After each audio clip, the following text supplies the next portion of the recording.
Alhamdulillah alladzi bi ni'matihi tatimmu shalihat. Segala puji bagi Allah Jalla Jalaluh yang karena nikmatnya kebaikan-kebaikan menjadi sempurna, yang karena rahmatnya niat-niat baik hamba dapat terlaksana, karena petunjuknya,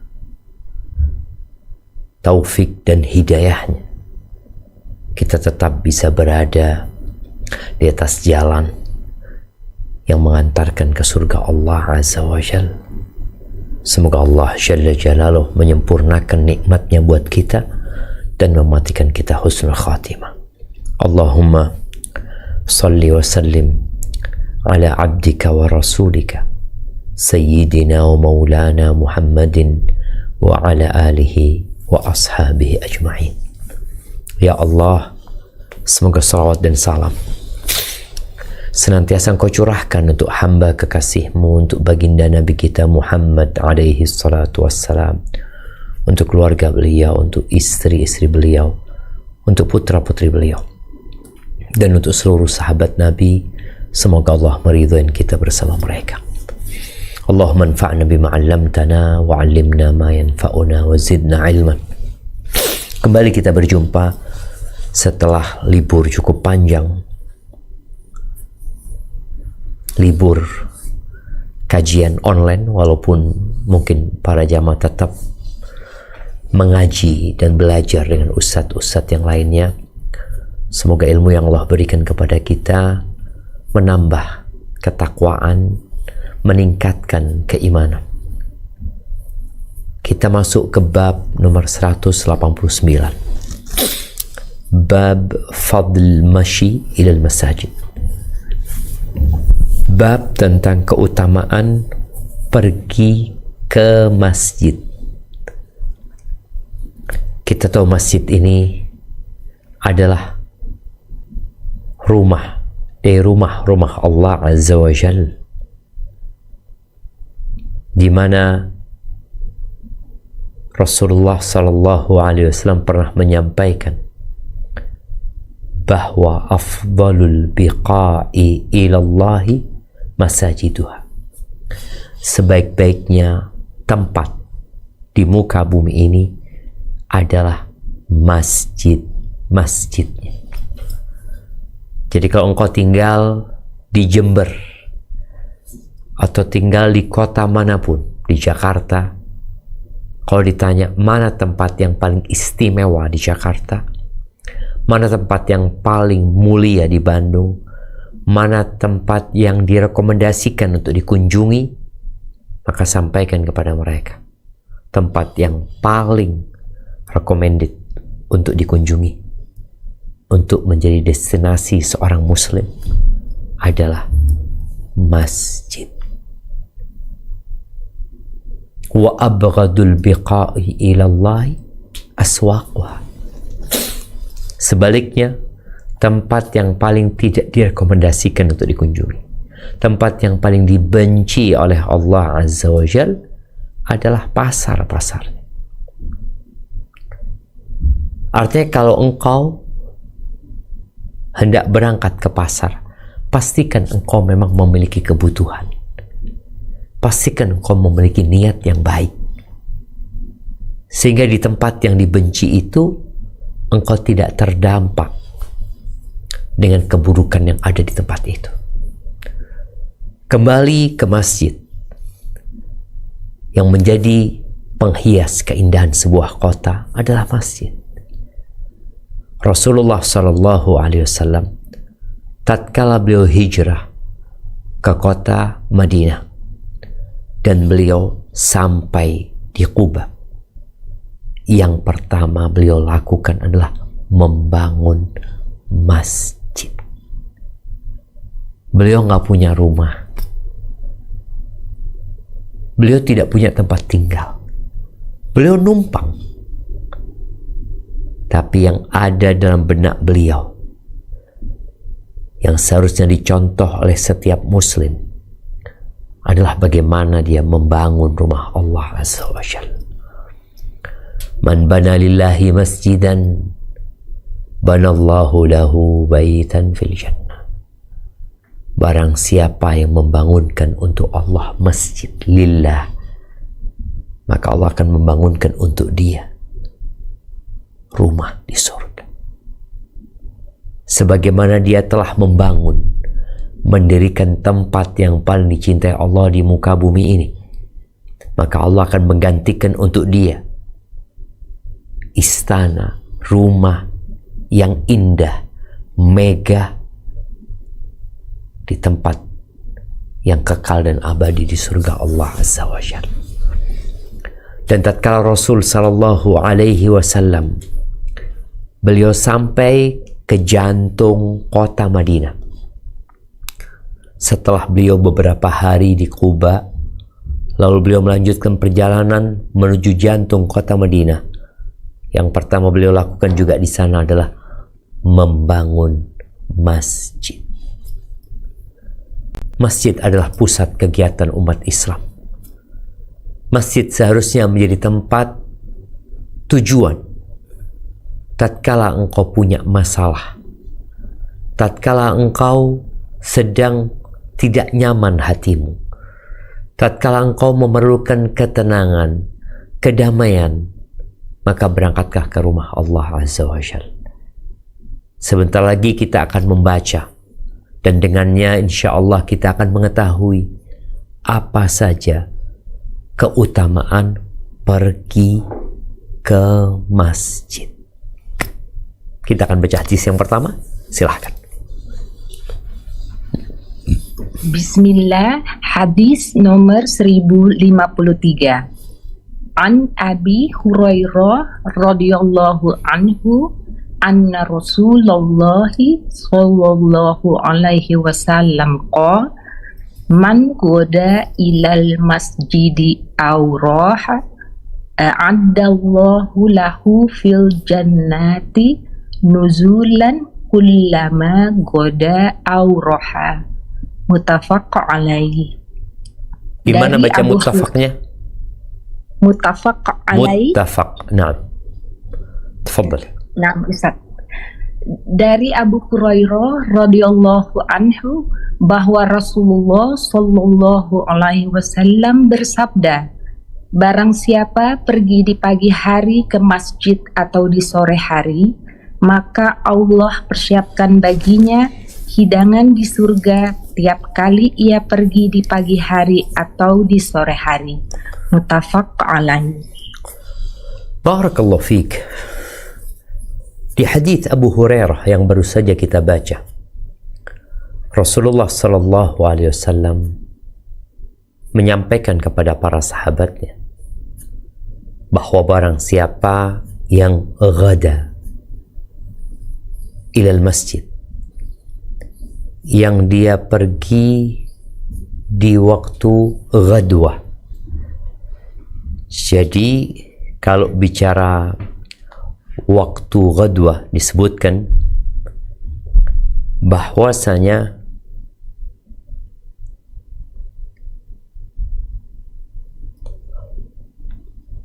raha di sini disebutkan ghada atau raha, dan yang berangkat di waktu pagi sebelum matahari tergelincir, atau raha di waktu petang setelah matahari tergelincir.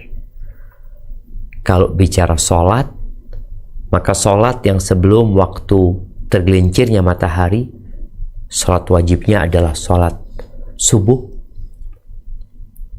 dan masuk di sana juga sholat duha.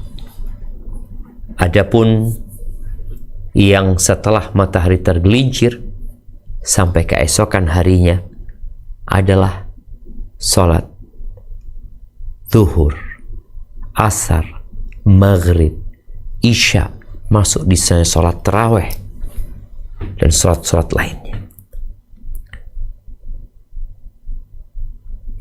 Dan Nabi SAW menyebutkan dalam hadis ini tanpa mengikatnya bahwa orang ini datang ke masjid dalam rangka sholat fardu. Kenapa? Karena setelah hadis ini kita akan membaca hadis yang memiliki keutamaan tersendiri.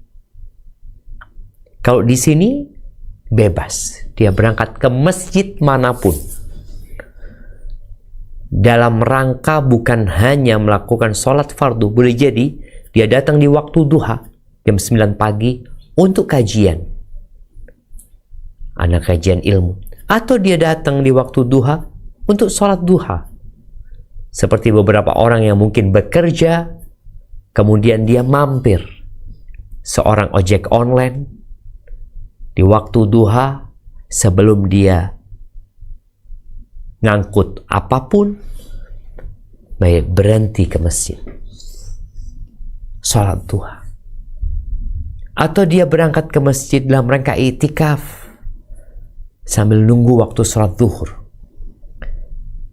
Apa yang akan didapatkan oleh orang yang sengaja meninggalkan rumahnya, oleh orang yang sengaja dia menuju ke rumah Allah Azza wa Jal. Mungkin dia mau membaca 1 juz Al-Quran, mungkin di rumahnya dia nggak bisa baca karena banyak yang ganggu, maka dia memilih untuk berangkat ke masjid. A'addallahu lahu fil jannah, Allah persiapkan baginya hidangan. Di mana? Fil jannah, di surga. Kenapa Allah tidak sediakan hidangan itu di dunia?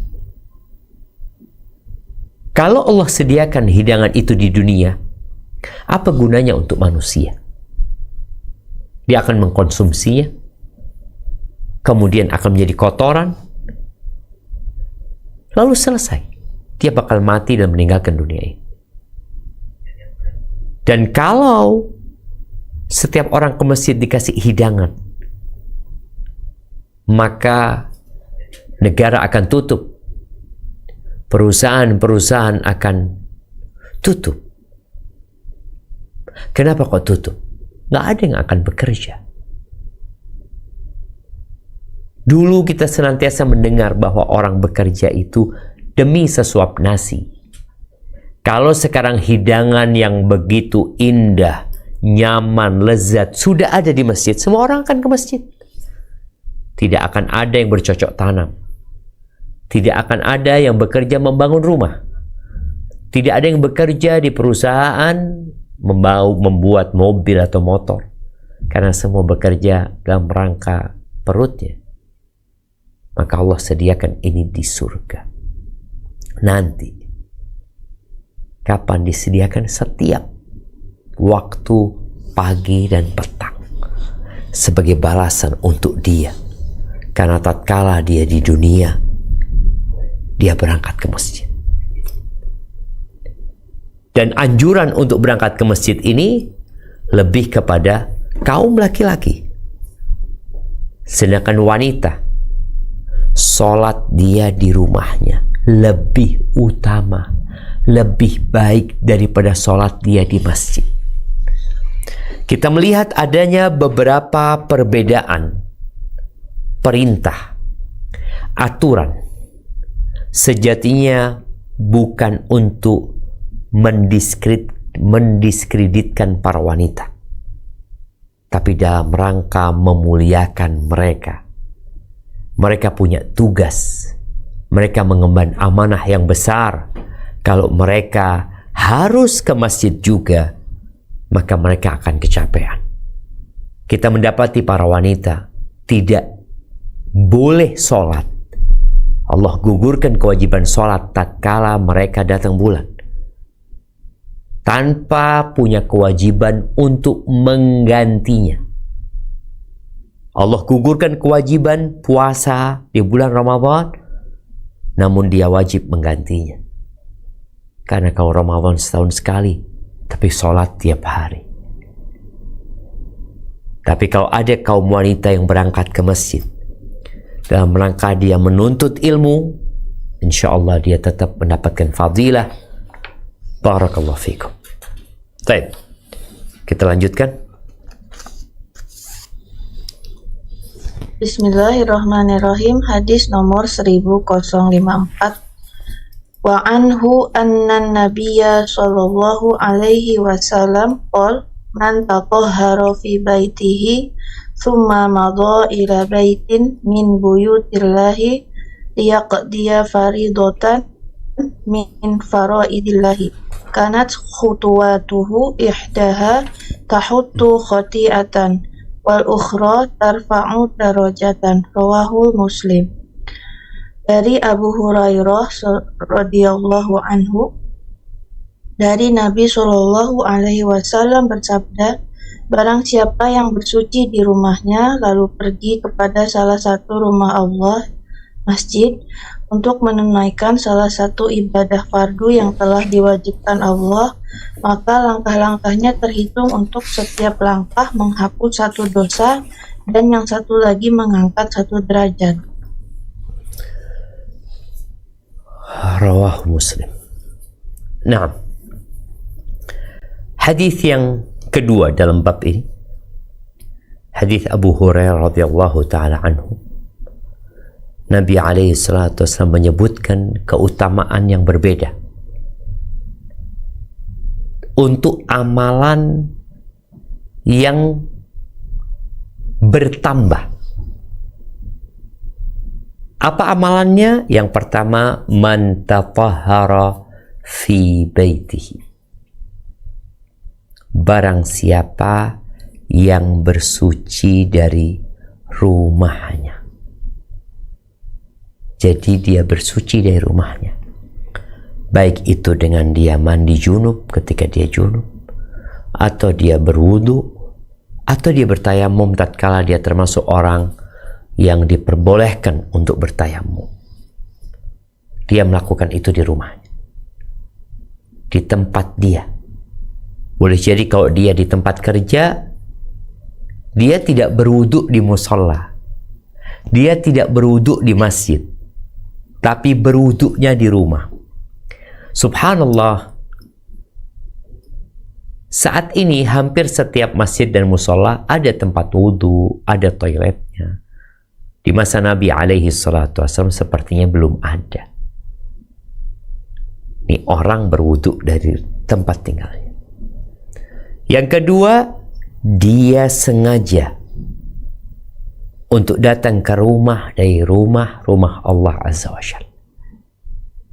Beda dengan orang dari rumahnya dia berwudu, kemudian dia berangkat ke minimarket, lalu adzan. Oh, ana mau ke masjid lah, udah adzan. Berarti ketika dia keluar dari rumahnya menuju ke minimarket, dia tidak niat ke masjid.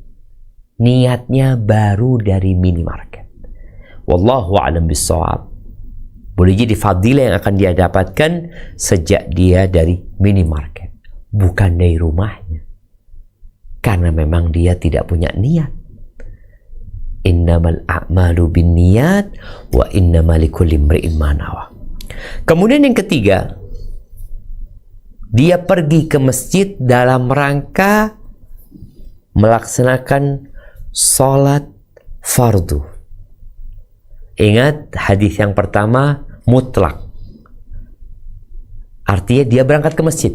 Pahalanya apa? Mendapatkan hidangan, suguhan. Kalau yang ini, dia bersuci dari rumahnya, niat berangkat ke masjid, lalu dia tujuannya adalah mendirikan sholat, kewajiban dia, maka dia akan mendapatkan fadilah ihdaha tahuttu khati'atan. Setiap langkahnya akan dihapuskan satu dosa. Wal ukhra tarfa'u darajat. Langkah kedua diangkat derajatnya. Jadi satu langkah dihapuskan dosa, langkah kedua diangkat derajat. Di riwayat lainnya, di hadis lainnya nanti, satu langkah itu dapat double. Dihapuskan dosa, diangkat derajat. Keutamaan ini menunjukkan atas keutamaan berjalan kaki ke masjid.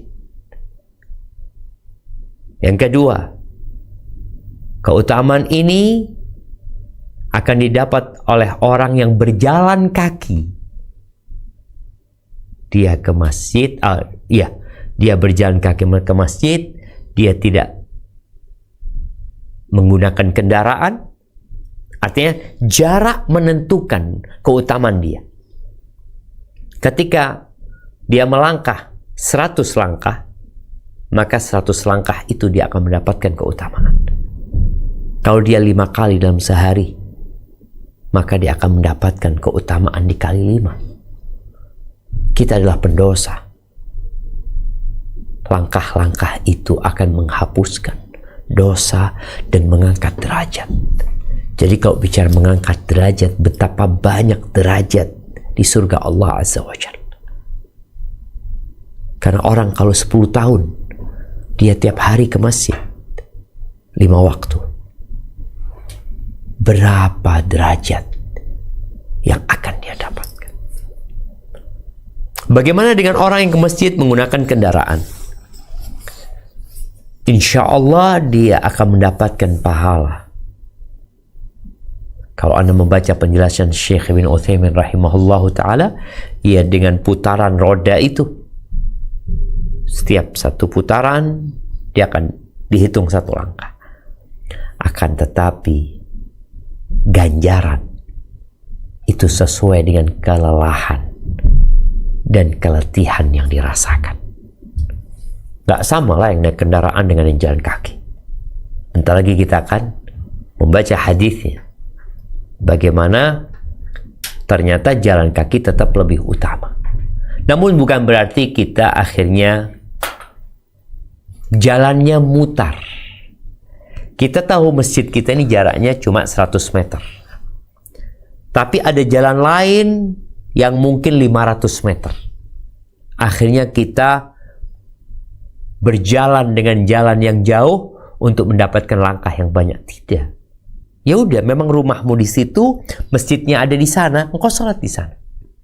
Kecuali ada sebab lain engkau memilih masjid yang jauh, karena mungkin sholat di tempat itu lebih membuatmu tenang, atau karena di sana ada kajian, maka insya Allah langkahmu menuju ke masjid seperti teman-teman mungkin yang dari rumah ke tempat kajian itu 5 kilometer.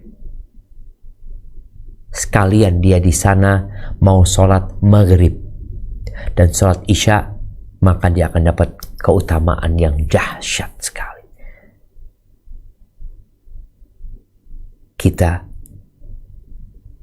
berjalan jauh ke tempat-tempat wisata. Kita pergi meninggalkan rumah kita menuju destinasi yang menyenangkan hati kita. Padahal tempat dan lokasi yang paling dicintai Allah adalah masjid. Baik, kita akan lanjutkan di hadis yang sesudahnya.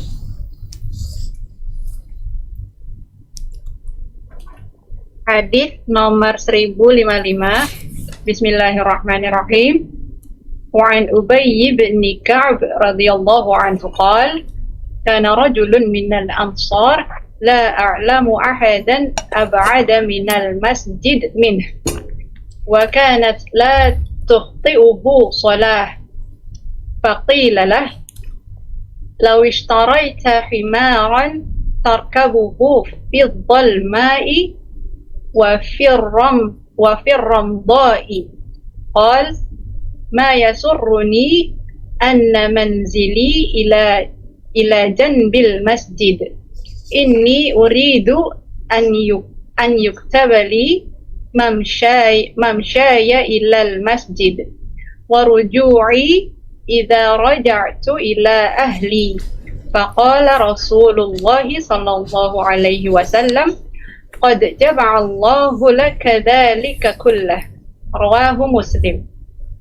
Artinya dari Ubay bin Ka'ab radhiyallahu anhu berkata, ada seorang laki-laki Ansor yang sepengetahuanku dia orang yang paling jauh tempat tinggalnya dari masjid, tapi tidak pernah ketinggalan berjamaah satu sholat pun di masjid. Lalu dikatakan oleh seseorang kepadanya, sebaiknya kamu membeli seekor keledai untuk kendaraanmu di malam yang gelap dan di siang yang terik. Jawab orang itu, aku tidak suka rumahku berdekatan dengan masjid. Aku ingin kepergianku ke masjid dan kepulanganku kepada keluargaku tercatat pahalanya untukku. Mendengar jawaban tersebut, maka Rasulullah Shallallahu Alaihi Wasallam bersabda, Allah telah menghimpunkan pahala semua itu untukmu. Hadis riwayat Muslim. Barakallahu fiik. Subhanallah. Bagaimana para sahabat Nabi tatkala mereka mengetahui sebuah keutamaan, mereka berlomba-lomba untuk meraihnya. Ini ada orang Ansor di kota Madinah. Ubay bin Ka'ab ini juga orang Ansor. Dia mengatakan bahwa ada seorang laki-laki di kota Madinah dari kalangan Ansor yang paling jauh tempat tinggalnya dari masjid, yakni dari Masjid Nabawi seperti. Ini paling jauh. Namun subhanallah, ini orang nggak pernah tidak ada di masjid pada waktu sholat 5 waktu. Setiap waktu sholat dia udah ada di masjid. Faqila lahu, maka ada yang mengatakan kepada orang ini, dan sepertinya tatkala orang ini menyampaikan masukan, sebagai seorang muslim kita diperintahkan untuk mencintai saudara kita seperti kita mencintai diri kita sendiri. Tatkala dia melakukan sesuatu yang menurut kita kurang baik, maka berikan nasihat. Maka nih orang dikasih nasihat, dikasih masukan, sebaiknya kamu beli keledai lah. Untuk apa? Kok dia dikasih arahan naik keledai? Padahal dia jalan kaki setiap hari. Rumahnya paling jauh. Sebagian orang rumahnya dekat nggak ke masjid. Ini orang paling jauh rumahnya. Tapi setiap masuk waktu sholat dia ada di masjid. Maka disarankan kepadanya untuk membeli seekor keledai. Tujuannya apa? Ya, untuk kendaraanmu. Fil dhulma, kau lagi malam, gelap gulita, atau waktu subuh, wa fil ramdha, ketika panas. Masukan dan saran yang diberikan bagus sebenarnya untuk kebaikan orang ini. Ternyata orang ini punya misi yang berbeda. Ingat jamaah, bukan berarti orang itu suruh milih jalan yang jauh. Tidak. Tapi kalau memang rumah dia jauh dari masjid, maka jangan mengeluh. Itu sebuah karunia dari Allah Subhanahu wa taala. Apa kata orang ini? Ma yasurruni anna manzili ila jambil masjid. Dia mengatakan, aku tidak suka rumahku berdekatan dengan masjid.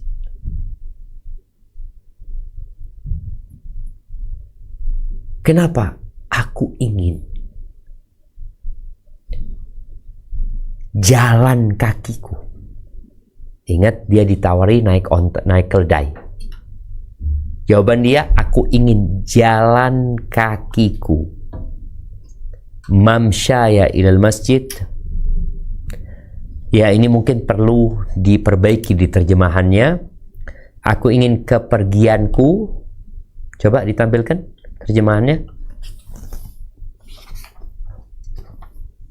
Kepergianku ke masjid diganti dengan jalan kakiku. Jalan kakiku.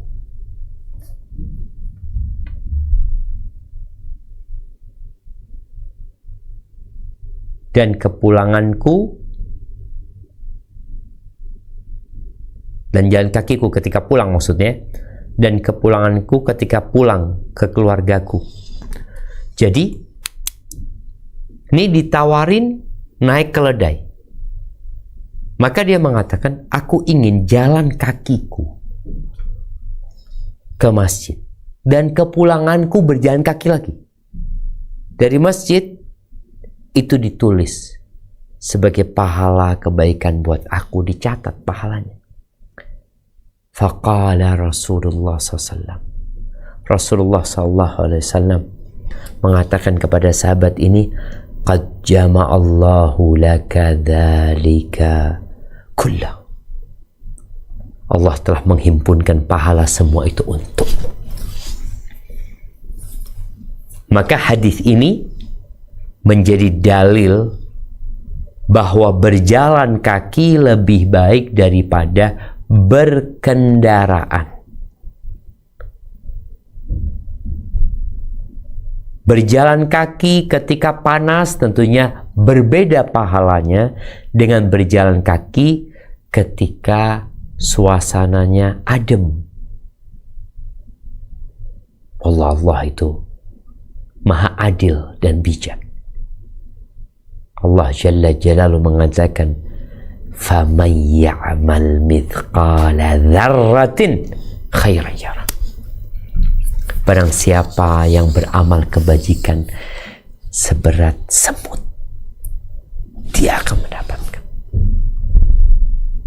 Maka buat teman-teman yang rumahnya lebih jauh dari kawan lainnya, umpamanya rumah ana 100 meter, rumah antum 300 meter. Kadangkala terjadi obrol, ya Allah enak antumnya rumahnya dekat, ana jauh. Kalau dia mau berpikir seharusnya antum yang enak. Pahala antum lebih banyak. Berbeda dengan ana. Dekat, ya pahalanya sudah sesuai dengan langkah kaki yang dijalani. Walaupun semua kembali kepada hidayah dan taufik yang Allah berikan. Ada orang rumahnya dekat masjid, tidak pernah nongol di masjid. Ada orang yang jauh dari masjid sebelum yang berdekatan sampai dia telah sampai duluan. Allah Azza wa Jalla mengatakan, fastabiqul khairat. Berlomba-lombalah kalian dalam kebaikan. Barakallahu fiik. Naam. Kita lanjutkan. Bismillah, hadis nomor 1056. Wa an Jabirin radhiyallahu anhu qol khalatil biqa'u haulal masjid fa arada banu salimata ayyantaqilu qurbal masjid fa balagha dzalika an-nabiyya sallallahu alaihi wasallam fa qala lahum balaghani annakum turiduna an taqilu qurbal masjid qalu na'am ya Rasulullah qad aradna dzalika faqala ya bani salimata diyarukum tuktab atharukum faqalu ma yasurruna anna kunna tahawwalna rawahul Muslim warahul Bukhari ma'nahu min riwayah Anas. Dari Jabir radhiyallahu anha, ia berkata, pernah lokasi di sekitar masjid kosong, kemudian masyarakat Banu Salimah hendak pindah ke dekat masjid. Sampailah maksud mereka itu kepada Nabi SAW. Lantas beliau pun bertanya kepada mereka, aku mendengar kamu sekalian bermaksud pindah ke lokasi dekat masjid. Mereka menjawab, ya wahai Rasulullah, kami memang hendak demikian. Mendengar hal tersebut, beliau bersabda, hai Banu Salimah, tetaplah di perkampunganmu, maka tercatatlah pahala langkah-langkahmu. Hai Banu Salimah, tetaplah di perkampunganmu, maka tercatatlah pahala langkah-langkahmu. Kemudian kata mereka, kami tidak suka pindah ke dekat masjid setelah mendengar sabda Rasulullah SAW tersebut. Hadis riwayat Muslim. Al-Bukhari juga meriwayatkan hadis yang senada melalui riwayat Anas. Barakallahu fikum. Sebelum kita membahas hadis Jabir bin Abdullah Berkaitan dengan berjalan kaki ke masjid ya. Tadi sempat disinggung bahwasanya berjalan kaki lebih utama dari mengendarai kendaraan. Itu disebutkan secara sharih di hadis tentang sholat Jumat, di mana Nabi SAW mengatakan wa masya walam yarkab. Ini orang jalan kaki dan tidak naik kendaraan. Ini sangat jelas dan lugas bahwa berjalan kaki lebih utama daripada naik kendaraan. Berkaitan dengan haji, mungkin kita mendengar ada sebagian jemaah haji yang memilih untuk berjalan kaki padahal ada bus. Apakah memang berjalan kaki lebih utama? Padahal Nabi SAW ketika beliau berhaji, beliau naik onta dan tidak berjalan kaki. Di antara para ulama yang lebih mengutamakan berjalan kaki itu adalah Abdullah bin Abbas radhiyallahu taala anhu. Dia mengatakan ma'asa ala syai'in ma'asa anni lam ahujja masyian.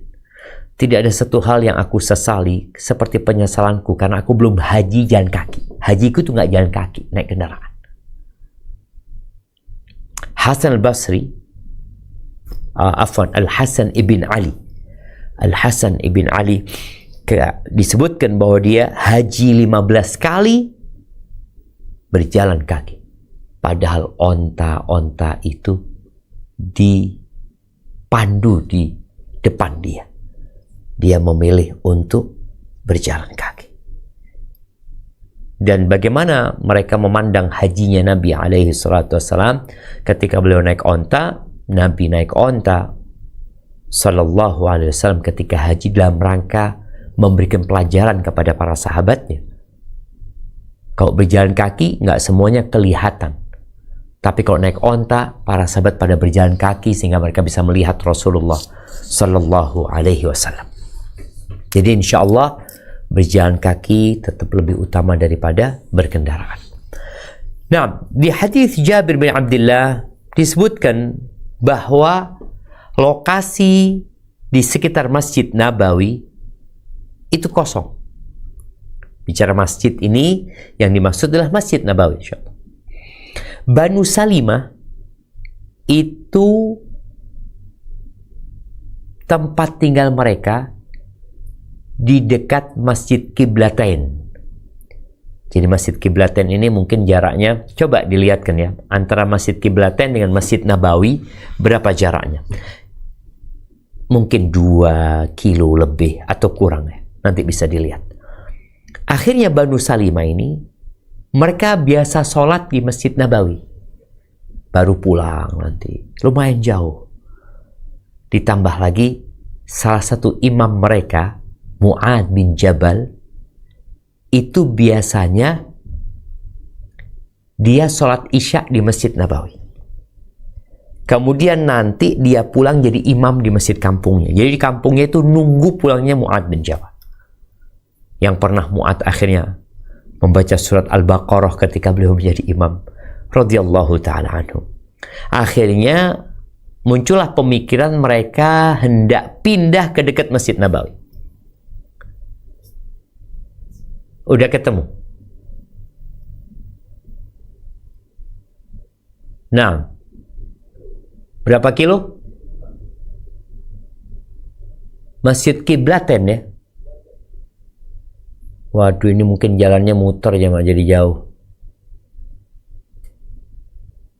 Nah, terlalu jauh jaraknya, Jemaah.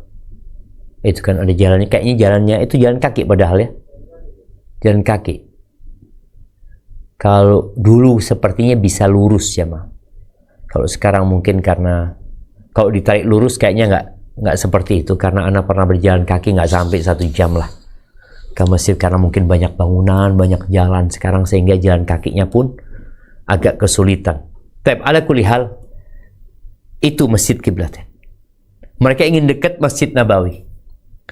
Lalu Nabi alaihi salatu wassalam ketika mendapatkan informasi itu, beliau berkata kepada mereka, "Ya Bani Salimah, diyarakum." tuktabu atharukum. Nabi SAW menyampaikan kepada Bani Salimah, wahai Banu Salimah, kalian tetaplah di rumah kalian, di kampung kalian. Langkah-langkah kalian, bekas-bekas kalian itu akan tercatat sebagai pahala buat kalian. Akhirnya ketika mereka tahu itu, maisrun anna kunna qad tahawwalna, mereka akhirnya gembira. Kenapa? Kalau mereka jadi pindah, akhirnya langkah mereka sedikit.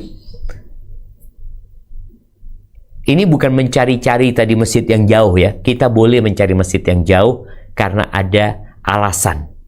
Bukan alasannya ingin dapat langkah yang banyak. Tapi alasannya boleh jadi di masjid itu ada kajian, di masjid itu sholatnya enak, imamnya Masya Allah, lebih tenang. Tapi kalau kita cari masjid jauh agar langkah kita lebih banyak, maka itu tidak dianjurkan. Maka Bani Salimah akhirnya mereka bergembira karena mereka nggak jadi pindah. Barakallahu fikum. Baik, kita lanjutkan. Bismillah, hadis nomor 1057. Wa an Abi Musa radhiyallahu anhu qala Rasulullah sallallahu alaihi wasallam inna a'dhaman nasi ajrun fi salati ab'aduhum ilaiha mamsa fa ab'aduhum walladhi yantadhiru salata hatta yusalliyaha ma'al imami a'dhamu ajrun minalladhi yusalli summa yanam.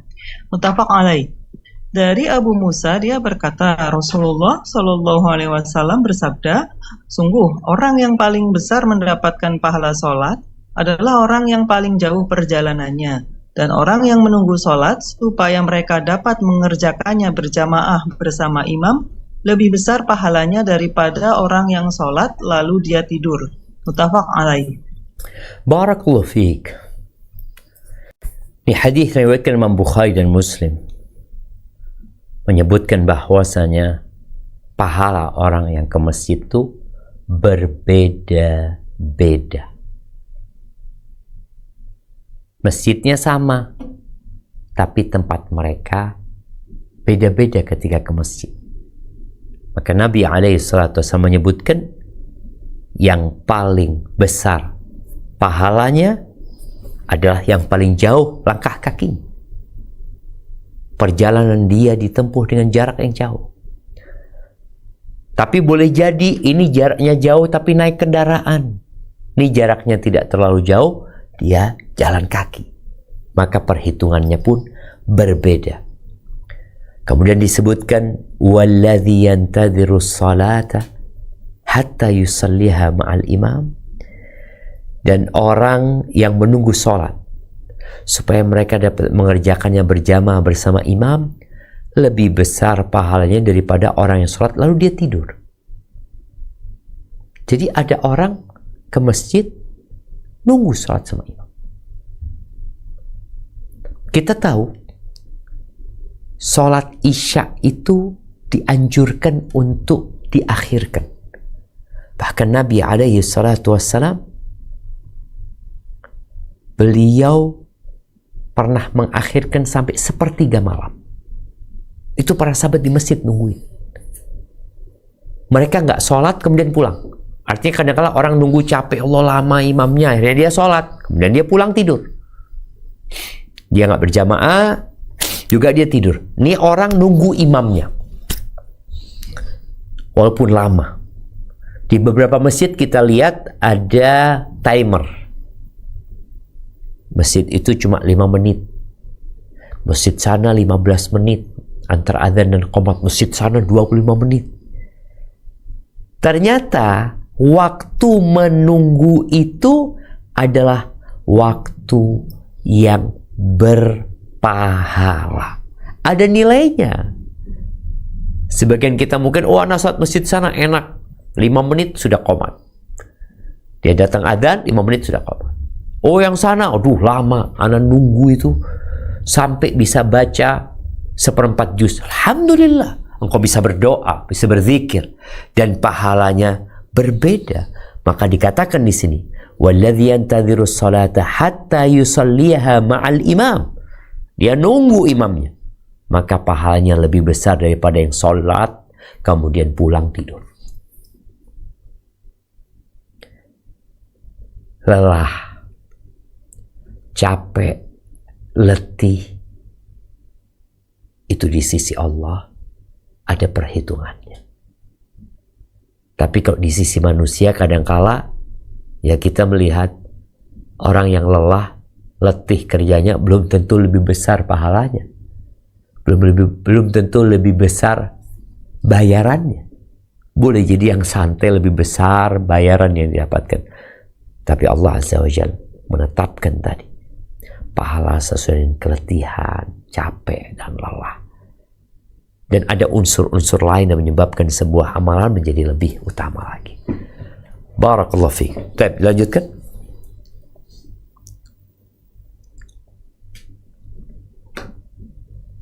Hadis nomor 1058.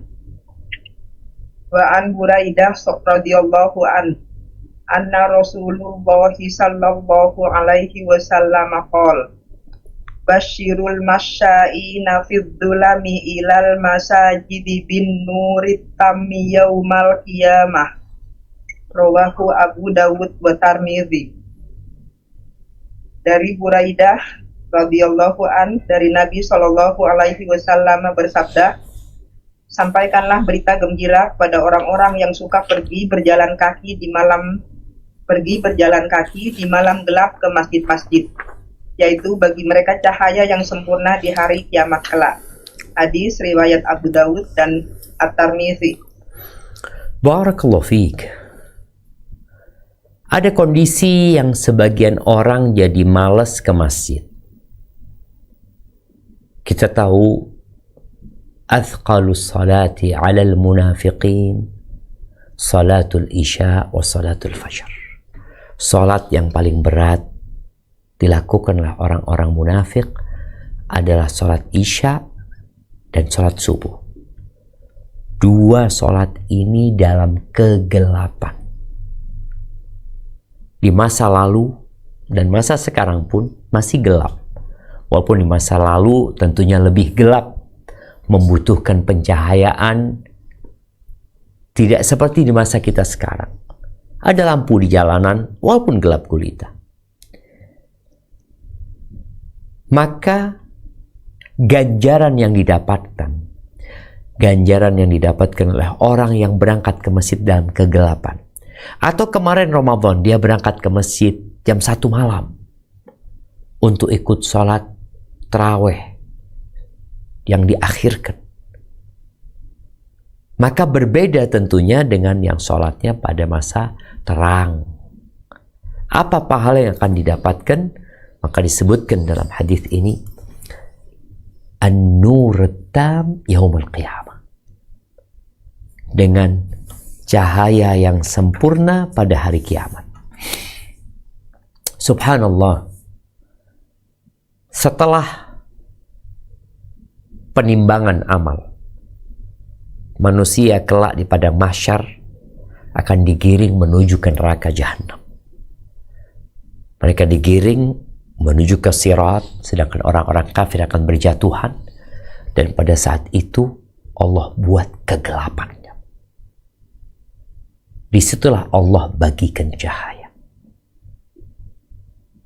Wa man lam yaj'alillahu lahu nur fama lahu min nur. Yang Allah nggak kasih cahaya, dia nggak akan punya cahaya. Doa orang-orang yang beriman, kalau kita membaca di akhir panggilan Allah kepada orang beriman di surat At-Tahrim ayat 8, ketika Allah memanggil mereka untuk bertobat dengan taubatan nasuha, ya ayyuhalladzina amanu tubu ilallahi taubatan nasuha asa rabbukum ayyukaffira ankum sayyiatikum wa yudkhilakum jannatin tajri min tahtiha al-anhar yawma la yukhzillahu an-nabiyya walladzina amanu ma'ah nuruhum yas'a baina aydihim wa bi aymanihim yaquluna rabbana atmim lana nurana waghfir lana. Pada saat itu cahaya ada di depan mereka, di kanan mereka. Apa yang mereka katakan? Wahai Rabb kami, sempurnakan bagi kami cahaya kami. Ketika Nabi SAW menyebutkan tentang pembagian cahaya, salah satu, dan boleh jadi itu yang paling agung dan paling sempurna, cahaya di hadapan dia seperti gunung. Kita tahu senter ya, senter itu ada yang fokus, ada senter yang melebar, ada yang melebar tapi nggak bisa jauh. Yang fokus biasanya jauh, tapi ini dia fokus dan melebar, artinya cahaya terang sekali. Kenapa? Ketika hidup di dunia, dia berangkat ke masjid di waktu yang gelap. Tidak ada yang melihat dia, tidak ada yang mencatat dari orang-orang yang mungkin biasa mencatat orang yang bekerja. Nggak ada. Maka Allah berikan kepadanya cahaya yang sempurna kelak pada hari kiamat. Allahumma atmim lana nurana. Baik, kita lanjutkan.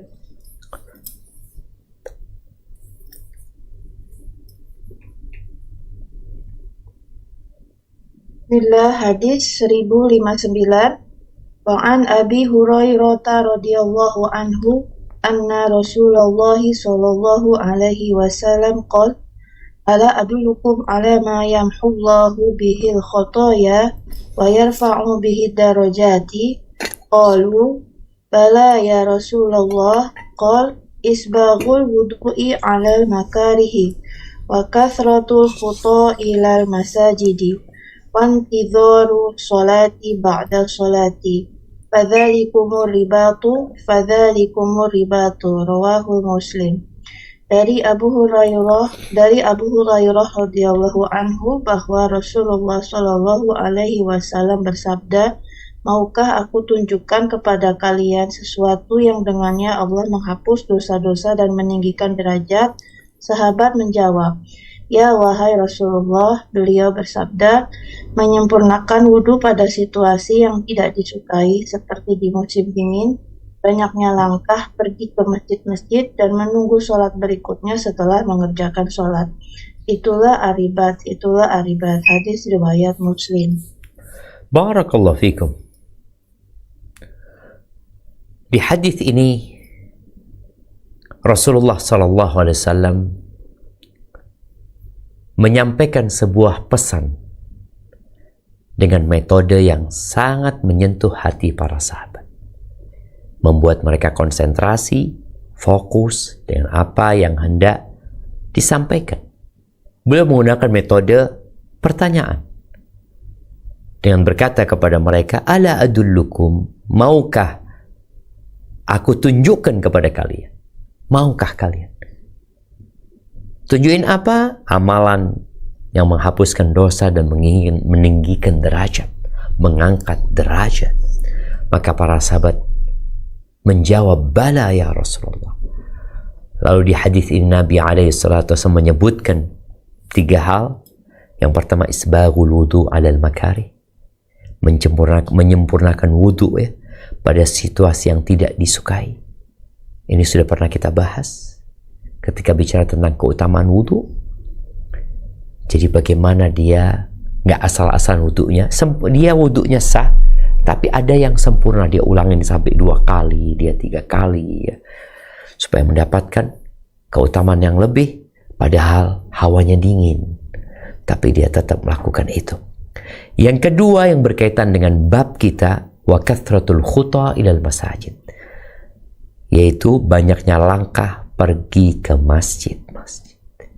Itu menghapuskan dosa dan mengangkat derajat. Yang ketiga, menunggu sholat setelah sholat. Ini yang disebut ribat ya. Ribat itu disebut biasanya murabatah ya. Sebuah istilah yang digunakan untuk para pejuang, para mujahidin yang sedang berjaga di perbatasan negeri Islam dengan negeri kafir. Boleh jadi orang-orang kafir hendak menyerang, maka mereka berada di perbatasan itu, menjaga. Kita nggak perlu ke medan perang. Allah kasih keutamaan dengan sholat di masjid, lalu nggak pulang ke rumah, tapi berjaga-jaga sampai masuk waktu sholat selanjutnya, kemudian sholat bersama imam. Barakallahu fiik. Baik, kita lanjutkan satu hadis yang terakhir. Nah. Bismillahirrahmanirrahim. Hadis ke-1060. وعن أبي سعيد الخدري رضي الله عنه عن النبي صلى الله عليه وسلم قال إذا رأيتم الرجل يعتاد المساجد فاشهدوا له بالإيمان قال الله عز وجل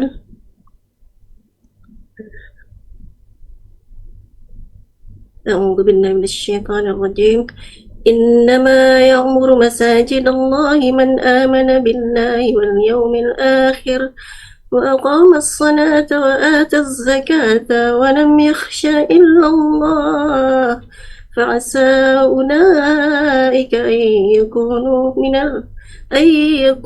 من المهتدين.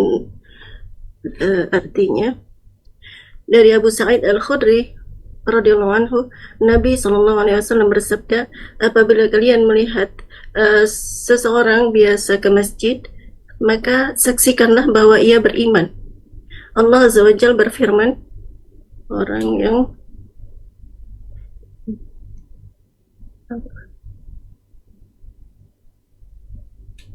sesungguhnya yang memakmurkan masjid Allah hanyalah orang-orang yang beriman kepada Allah dan hari kemudian, serta tetap melaksanakan salat, menunaikan zakat, dan tidak takut kepada apapun kecuali kepada Allah. Maka mudah-mudahan mereka termasuk orang-orang yang mendapat petunjuk. Barakallahu fikum. Ahibati fillah. Jadi kalau ada orang yang rajin ke masjid, maka dia adalah orang yang beriman. Hadis ini lemah ya, tapi maknanya sahih. Secara sanadnya lemah, tapi maknanya sahih berdasarkan ayat yang kita baca. Allah menyebutkan yang memakmurkan masjid, yang artinya innama ya'muru masajidallah man amana billahi wal yawmil akhir. Jadi ini memakmurkan secara ibadah. Ada yang memakmurkan fisik bangunannya. Ada orang sibuk ya, kadang-kala kita ngelihat dia memakmurkan masjid, ngumpulkan dana, bangun masjid, tapi dia nggak ke masjid, nggak sholat di masjid. Boleh jadi orang-orang yang memakmurkan bangunan masjid itu, tapi dia sendiri tidak datang ke masjid untuk beribadah di dalamnya, ya ada sesuatu yang perlu diperbaiki di diri. Ini teguran untuk para DKM masjid. Takmir masjid. Takmir masjid. Artinya memakmurkan masjid. Engkau sebagai takmir masjid tapi nggak pernah beribadah. Oh iya, ana membantu membangun. Kalau bicara membantu membangun dulu, orang-orang musyrikin itu juga ikut membangun Ka'bah. Bangunan Ka'bah itu ketika direnovasi sebelum diutusnya Nabi Muhammad SAW, siapa yang mau renovasi? Orang-orang kafir. Dan mereka bangga memakmurkan dari sisi fisiknya. Yang penting adalah isi dan ibadah di dalam masjid itu. Barakallahu fiik, itu mungkin yang dapat kita kaji pada kesempatan kali ini berkaitan dengan keutamaan berjalan atau pergi ke masjid. Kita masuk ke saya tanya jawab. Anda kembalikan ke moderator. Jazakillah khair. Jazakumullah khair Ustaz. Alhamdulillah lazi bi ni'mati tatimmu shalihat. Hayakallah Ustaz, jazakallahu khair wa barakallahu fikum. Ustaz telah memberikan nasihat fawaid tausiah wasilah ilmu dan penjelasan dari kitab syarah Riyadhus Shalihin kayak Imam Nawawi rahimahullah pada hari ini.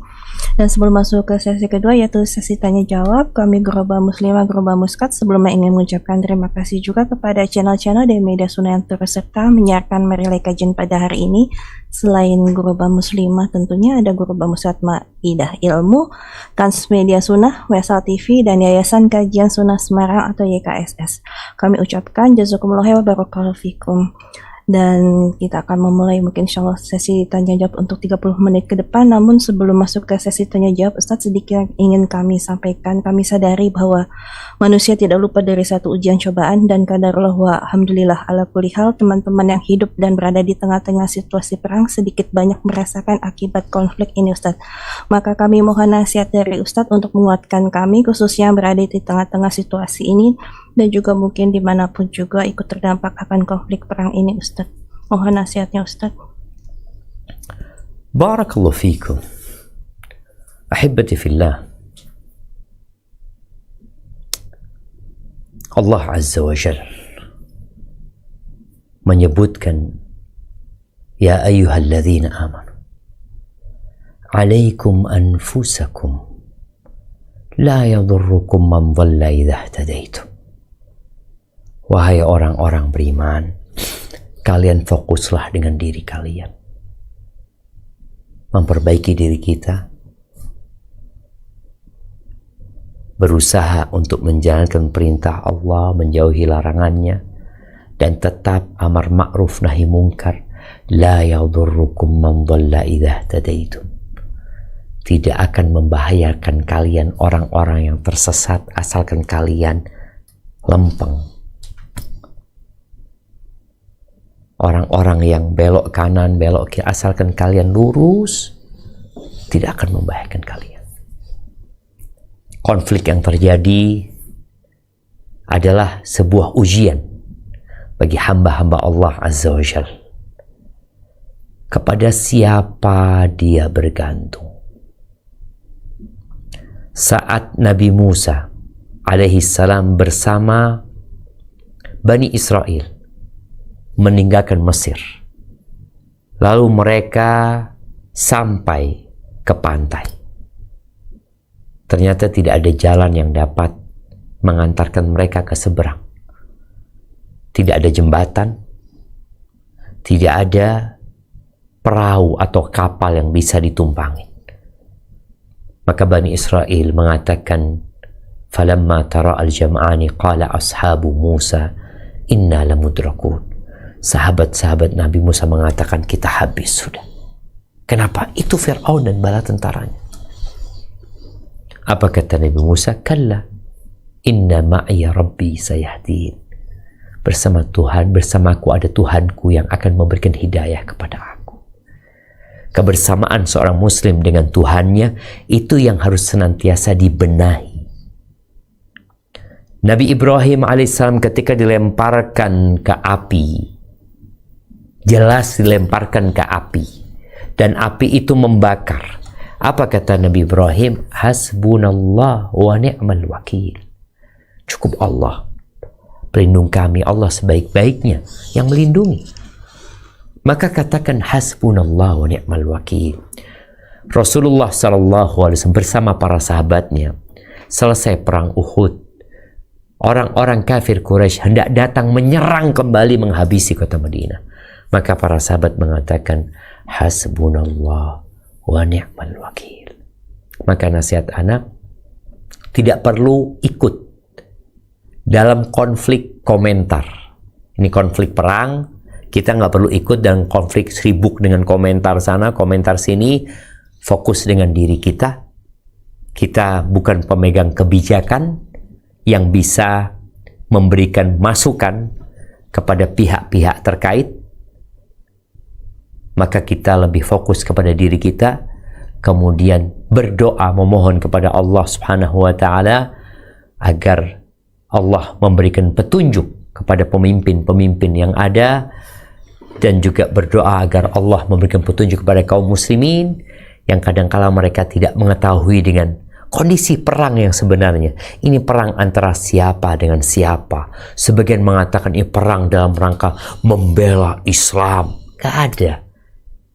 Ini perang dalam rangka membela negara mereka sendiri. Iran membela negaranya, Israel mungkin dia ingin melakukan sesuatu terhadap negara orang lain. Dan di negeri barat pun kita melihat bagaimana satu negara dengan negara lain kadang-kala terjadi peperangan. Tapi ingat, peperangan ini bukan peperangan dalam rangka membela Islam. Iran sedang membela negaranya. Boleh ya, boleh lah. Kenapa nggak boleh? Tapi jangan sampai kaum muslimin kemudian menjadikan perang antara Iran sama Amerika dengan Israel ini sebagai perang antara umat Islam dengan orang-orang kafir. Lah. Hadza wallahu a'lam bissawab. Nah. Barakallahu fiik Ustaz, jazakumullah khair, barakallahu fiik atas nasihatnya. Sudah ada beberapa pertanyaan yang masuk. Alhamdulillah, tafadholi Muskat bisa mengawali pertanyaan pertamanya. Oke. Assalamualaikum warahmatullahi wabarakatuh, Ustaz. Waalaikumsalam warahmatullahi wabarakatuh. Pertanyaan saya adalah tentang sholat Isya itu apakah boleh sebelum jam 12 malam? Karena ada yang bilang kalau sholat Isya harus sebelum jam 12 malam. Tapi tadi Ustadz mengatakan bahwa Rasulullah itu sholat saat dini hari, saat mau sholat tahajud. Itu apakah boleh ya Ustadz? Kemudian untuk yang kedua, Ya. Satu dulu ya, Ustaz. oh satu dulu, ya terima kasih Ufti. Barakallahu fiikum. Nah, alhamdulillah mungkin perlu ana terangkan bahwa sepertinya ana tidak menyebutkan Nabi alaihi salatu wassalam salat Isya hampir dini hari. Sepertiga malam yang ana sebutkan tadi bukan sepertiga malam akhir, tapi sepertiga malam awal. Jadi sepertiga malam awal itu berarti belum sampai tengah malam. Dan perhitungan malam itu dimulai dengan matahari tenggelam sampai fajar terbit. Itu malam. Jadi kalau maghribnya jam 6, kemudian subuhnya jam 4, maghribnya jam 6, subuhnya jam 4, berarti malamnya itu 10 jam. Tengah malamnya 5 jam. Berarti kalau bicara tengah malam, itu jam 11 malam. Tadi dari jam 6 tambah 5 berarti jam 11.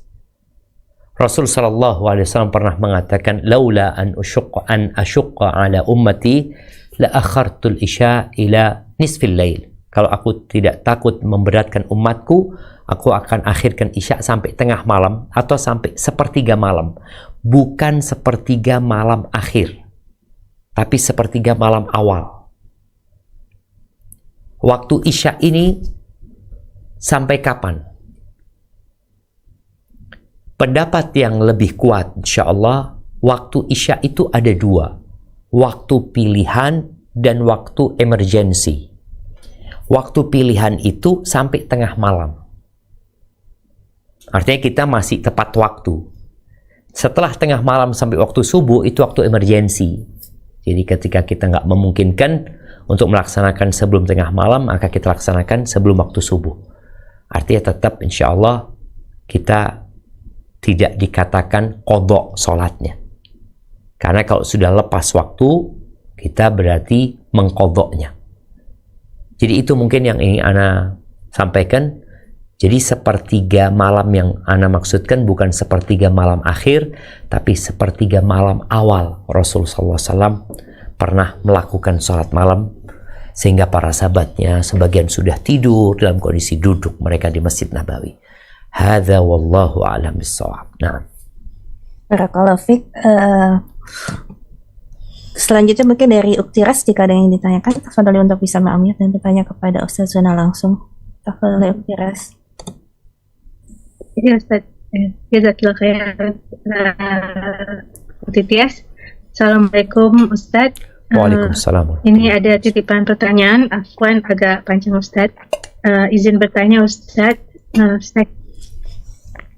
Saya sudah menikah belasan tahun. Saya baru-baru ini mengetahui suami saya sedang mengejar-kejar wanita lain teman kantornya. Saya tipe yang tidak pernah memata-matai suami, jadi saya tidak tahu bagaimana selama ini suami di luar sana.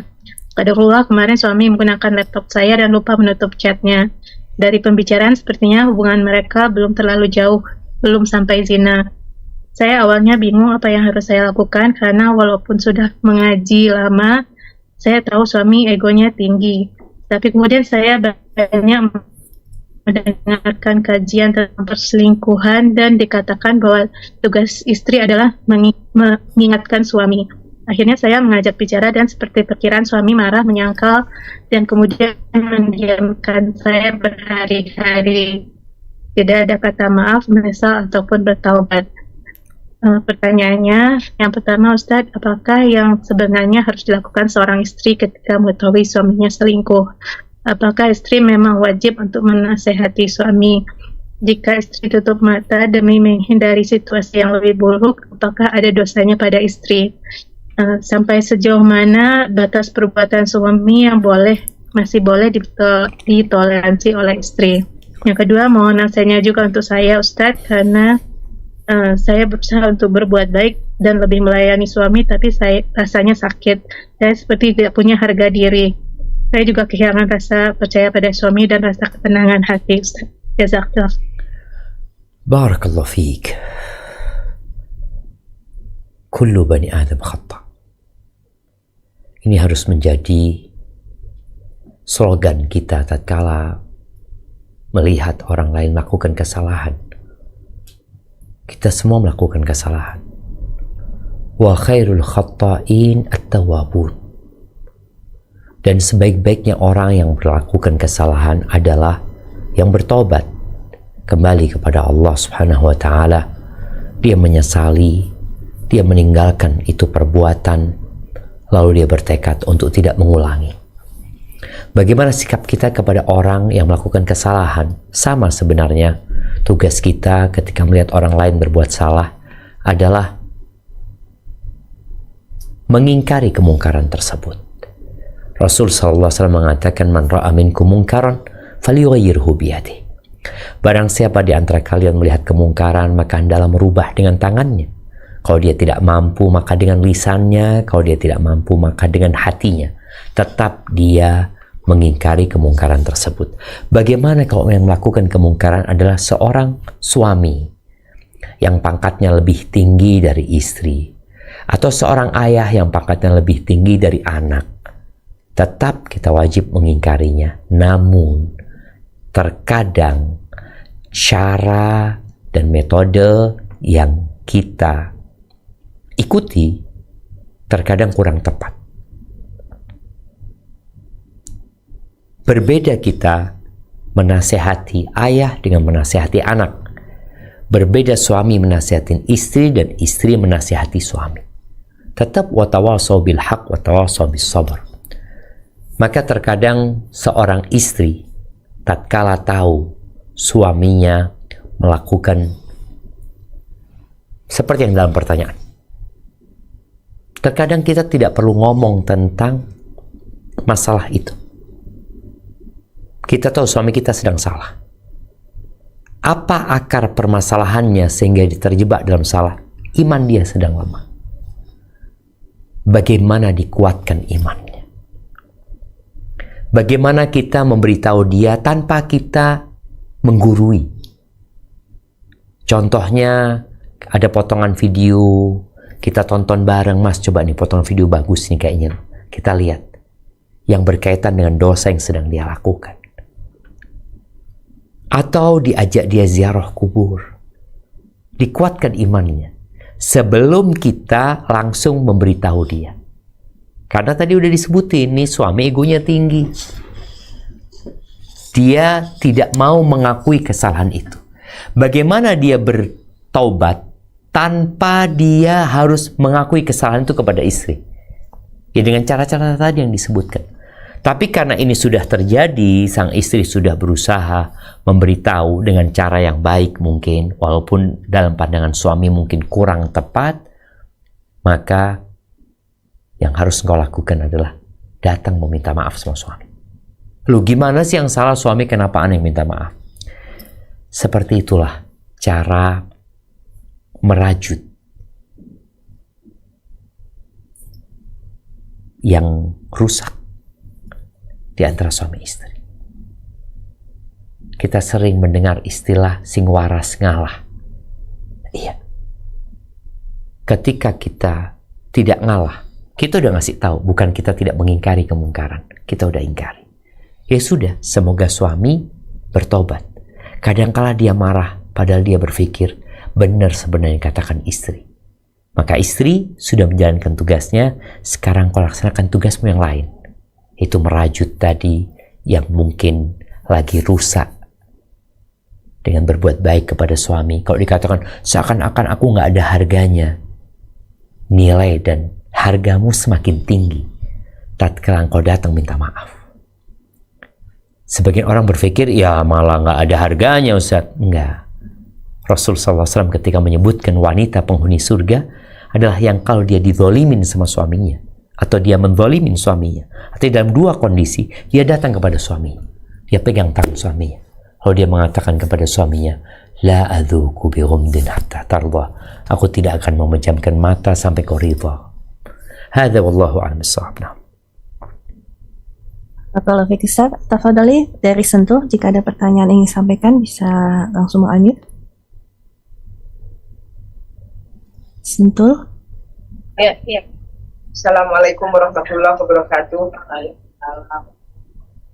Hayakallah. Allah yahyiq, barakallahu fiik. Naam. Ustaz, Ana mau tanya hubungan dengan beberapa hadis tadi yang disebutkan. Ada beberapa keutamaan ya, dalam hubungannya dengan sholat berjamaah di masjid. Salah satu beberapa diantaranya yaitu bahwa itu lebih utama jalan kaki, lalu kemudian semakin jauh rumah kita berarti kan jarak kita berjalan kaki lebih banyak, lebih panjang, pahala lebih besar. Kemudian datang ke masjid misalnya untuk sholat subuh dalam keadaan gelap, kan? Nah, kemudian saya berpikir dihubungkan dengan hadis yang lain ya Ustadz, yaitu hadis menghidupkan sholat sunnah di rumah, terutama untuk sholat-sholat qobliyah Ustadz. Nah itu gimana ya Ustadz? Apalagi zaman sekarang, tadi Ustadz sudah menjelaskan di masjid dipasang timer 5 menit. Itu kan rasanya waktunya tuh sempit gitu loh, mepet kita mau sholat di sunnah di rumah. Terutama pasti bagi laki-laki ya Ustaz, terlalu sempit, buru-buru, khawatir tetap ketinggalan takbiratul ihram, tapi di satu sisi ada keutamaan-keutamaan yang lain gitu ya Ustaz. Itu menghubungkannya gimana ya Ustaz? Masya Allah, barakallahu fiik. Naam, ahibati fillah. Ada fadilah tempat, ada fadilah waktu, ada fadilah zat dari ibadah itu sendiri. Maka yang harus lebih diutamakan adalah fadilah dari ibadah itu sendiri. Salat dengan tempat. Ada tempatnya mulia. Salat di Masjidil Haram dapat pahala 100.000. Tapi kita nggak bisa khusyuk. Karena kondisi tempat kita sholat dilewatin orang, diinjek orang, ini itu macam-macam. Akhirnya kualitas ibadah kita tidak bagus. Maka yang harus dipikirkan kualitas ibadah itu sendiri daripada tempat dan waktunya. Tapi bagaimana sekarang menggabungkan antara tadi sholat qobliyah? Lebih utama sholat qobliyah di rumah, sholat sunnah lah secara umum ya, daripada di masjid. Naam sahih. Tapi kalau kemudian kita sholat qobliyah di rumah, kita kehilangan takbiratul ihram, maka lebih baik kita sholatnya di masjid, qobliyahnya, kita dapat takbiratul ihram, kita dapat fadilah juga menunggu di masjid tadi. Daripada kita sholat qobliyah di rumah, kemudian kita terburu-buru yang menyebabkan sholat fardu kita bersama imam kurang sempurna. Jadi itu yang perlu dipertimbangkan. Kemudian sholat sunnah itu bukan hanya qobliyah. Jadi kalau qobliyahnya harus di masjid karena pertimbangan beberapa hal tadi, maka masih ada ba'diyah, kita bisa di rumah. Masih ada sholat sunnah lainnya yang bisa dilakukan di rumah. Jadi kualitas ibadah itu tetap harus dijaga lebih utama daripada tempat dan waktunya. Hadza wallahu a'lam bissawab. Nah. Barakallahu fiik. Ustaz, tafadhali Ukhti Ut bisa membacakan pertanyaan dari jamaah. Jazakallahu khair Ukhti Tias. Assalamualaikum warahmatullahi wabarakatuh Ustaz. Waalaikumsalam warahmatullahi wabarakatuh. Ahsanallahu alaikum Ustaz. Izin bertanya tentang fadilah wanita sholat berjamaah di masjid, karena saya sholat subuh, maghrib, isya di masjid dekat rumah. Apakah fadilahnya sama dengan laki-laki yang sholat ke masjid berjamaah seperti yang tadi Ustaz jelaskan Ustaz? Jazakumullahu khair, barakallahu fikum. Barakallahu fiik. Pertama, kita harus membedakan laki-laki dengan wanita. Jadi sholatnya wanita di rumah itu lebih baik daripada dia ke masjid. Tapi apakah dia akan mendapatkan fadilah seperti laki-laki?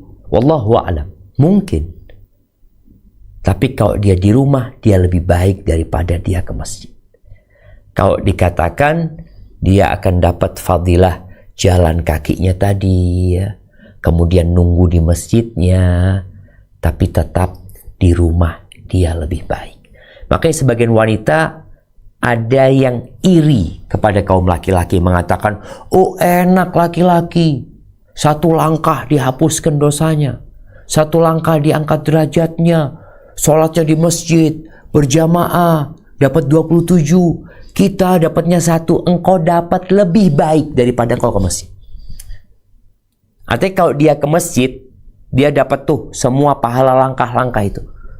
Dia di rumah lebih baik, kata Nabi SAW. Jadi kalau bicara apakah dia akan mendapatkan fadilah seperti laki-laki, wallahu a'lam bishawab. Karena fadilah itu ditetapkan untuk laki-laki, boleh jadi dia dapat itu, tapi yang jelas syariatnya dia di rumahnya, dia akan dapat lebih baik daripada dia ke masjid. Boleh jadi ada sebab lain dia ke masjid. Contoh, ada orang terus terang, anak kalau di masjid, di rumah kurang khusyuk Ustaz. Tapi kalau di masjid, anak insya Allah lebih khusyuk Ustaz. Karena bacaan imamnya bagus, panjang, tenang. Nah, ini fadilah, bukan fadilah tempat. Ini fadilah ibadah itu sendiri. Nah, itu lebih dikejar, nggak apa-apa. Hadza wallahu a'lam bishawab. Nah.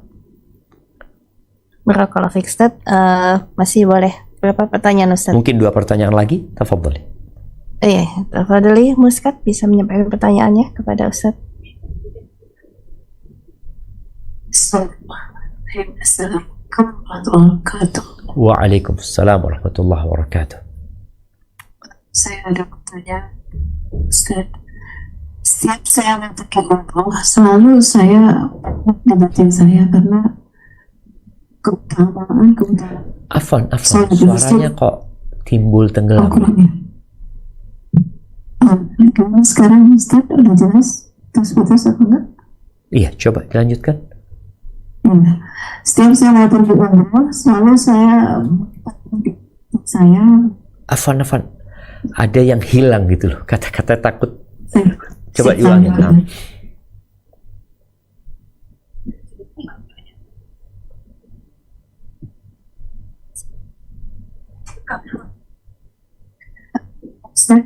Insya Allah udah stabil signalnya. Ini saya setiap mau berpikir selalu saya berpolemik dengan batin saya bahwa kajian Ustadz ini atau Ustadz sebelumnya betapa besar keutamaan sholat ke masjid.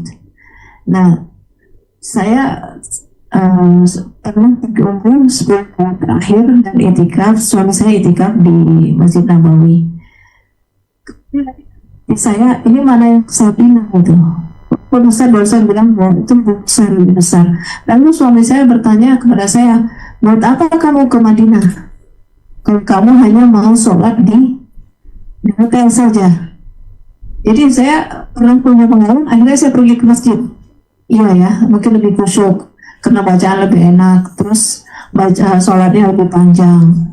Tapi Allah memberikan gambaran ke saya, begitu saya sampai di masjid, saya punya kejadian sangat tidak nyaman dengan jamaah lain, sehingga saya merasa, oh ini signal dari Allah bahwa memang sholatnya itu di hotel.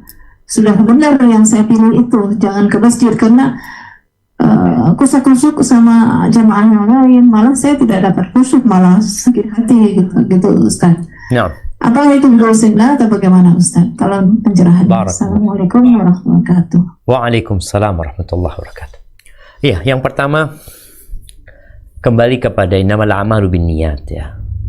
Ketika seorang wanita datang ke Madinah, apa tujuannya? Itu yang perlu ditanyakan. Rasul sallallahu alaihi wasallam mengatakan la tushaddu rihal illa ila thalathati masajid. Tidak boleh seorang niat untuk beribadah kecuali ke 3 masjid ya. Artinya ketika wanita ini sengaja datang ke Madinah bukan untuk ke hotel, tapi untuk ke masjid. Maka silahkan dia ke masjid. Karena tujuan dia memang ke Madinah itu untuk ke masjid. Sebagian wanita ke masjid enggak, ke pasar terus dia. Pasar ini tempat yang paling dibenci sama Allah SWT. Dan Allah perintahkan kepada wanita untuk tinggal di rumahnya. Waqarna fi buyutikunna. Soalnya kadang-kala mereka ke pasar terus, ke masjid, enggak, lebih utama di rumah. Loh, lebih utama di rumah buat wanita secara mutlak sebenarnya.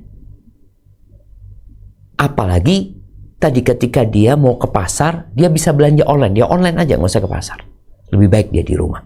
Dia tidak keluar dari rumah. Tapi tatkala dia sampai ke kota Madinah, tujuan dari Indonesia adalah sholat di Masjid Nabawi, maka berangkatlah ke Masjid Nabawi. Karena tujuanmu dari Indonesia mau sholat di Masjid Nabawi. Kalau enggak, nggak usah ke Madinah. Nggak usah, Mekah aja umroh, selesai. Tapi kalau engkau ke Madinah memang tujuannya mau ke Masjid Nabawi, ya hendaklah sholat di Masjid Nabawi. Tapi kalau engkau nggak mau, dia mau lebih mementingkan mau sholat di hotel, ya nggak apa-apa. Nggak ada masalah sebenarnya. Tapi seperti tadi disebutkan, kualitas ibadah itu lebih harus dijaga daripada kualitas tempat dan waktunya. Kalau tadi kemudian dia ke masjid, lalu ternyata ada kondisi yang tidak menyenangkan, sehingga dia sholat nggak khusyuk, ya hasan di hotel. Hadza wallahu a'lam bissawab. Nah, pertanyaan terakhir Ustaz ya. Insya Allah pertanyaan terakhir dari Sentul, Tafadhol Sentul untuk mempersingkat pertanyaannya.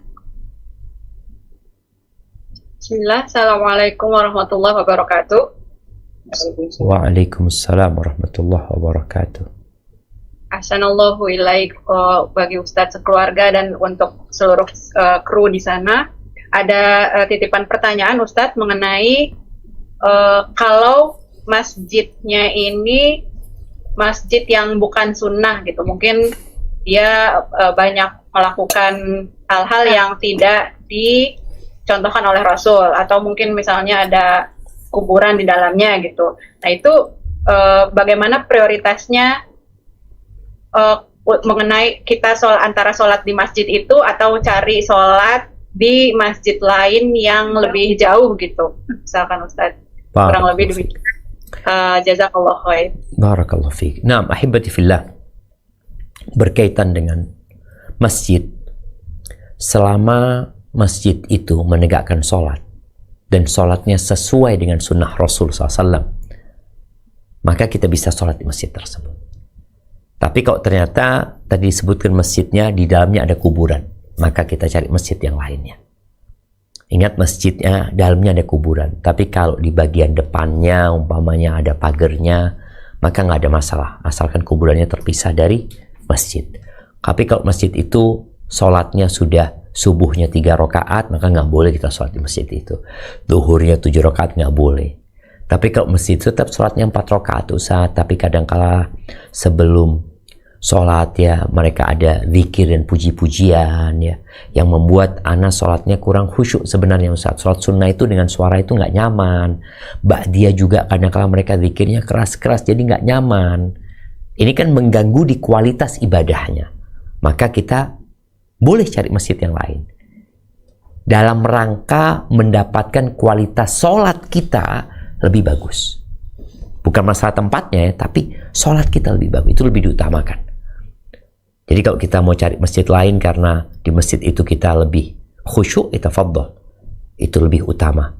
Tapi jangan sampai akhirnya masjid yang dekat itu terbengkalai karena ada unsur dakwah juga.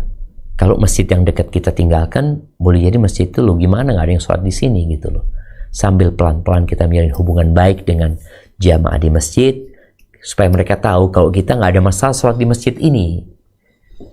Kita cari masjid itu karena jaraknya lebih panjang, umpamanya antara subuh, adzan subuh dengan qomatnya lebih panjang. Jadi Anda milih ke sana karena Anda masih ada sholat qobliyah di rumah. Kita kasih penjelasan kepada jamaah yang kita tahu di masjid dekat rumah kita. Hadza wallahu a'lam bishawab. Itu yang dapat Anda sampaikan. Kurang lebihnya mohon maaf. Subhanakallahumma bihamdika asyhadu an la ilaha illa anta astaghfiruka wa atubu ilaik. Ana kembalikan ke moderator dan Anda mohon undur diri. Wassalamualaikum warahmatullahi wabarakatuh.